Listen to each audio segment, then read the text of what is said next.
आजच्या या 10 नंबर प्रभागातील प्रचाराचं नारळ फोडण्याचा शुभारंभ आज मंदिरात झालेला आहे। निश्चितच या प्रभागाचा संपूर्ण विकास शिवसेनेच्या माध्यमातूनच झालेला आहे, हे सगळ्यांना माहीत आहे। हा जो मुख्य रस्ता आहे हे सुद्धा माझ्या प्रयत्नातून इथं झालेला आहे।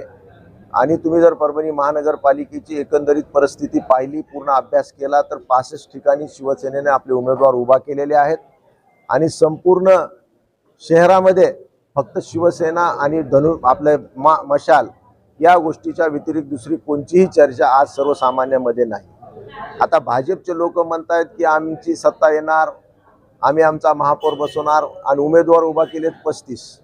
शिंदे गटाचं तर काही इथं नगण्य उपस्थिती आहे। राष्ट्रवादीची तशीच परिस्थिती आहे। फक्त एकच असा पक्ष आहे की शिवसेना आणि आमची महाविकास आघाडी, की आम्ही 65च्या 65 जागा लढवलेल्या आहेत आणि प्रत्येक प्रभागामध्ये एक चांगल्या प्रकारची परिस्थिती आज आमची संपूर्ण प्रत्येक वार्डामध्ये दिसते आहे।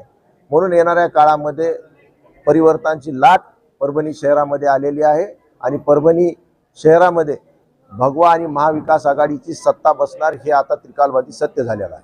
त्यासाठी आम्ही सातत्याने प्रयत्न करतोय।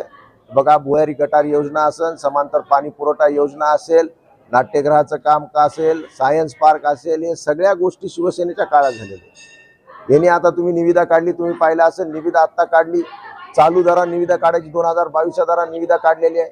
आता 80 कोटी रुपयाचा त्यात फरक आलेला आहे। तरी सुद्धा फक्त शिवसेनेचे खासदार आमदार यांच्या पक्षात गेले नसल्यामुळं अशा प्रकारचा अन्याय करण्याची भावना सगळ्या लोकांमध्ये जागृत झालेली आहे। म्हणून ज्याला म्हणतात की एक निगेटिव्ह वोटिंग यावेळेस भाजपला इथं होईल आणि 100% आम्ही विजय झाल्याशिवाय राहणार नाही।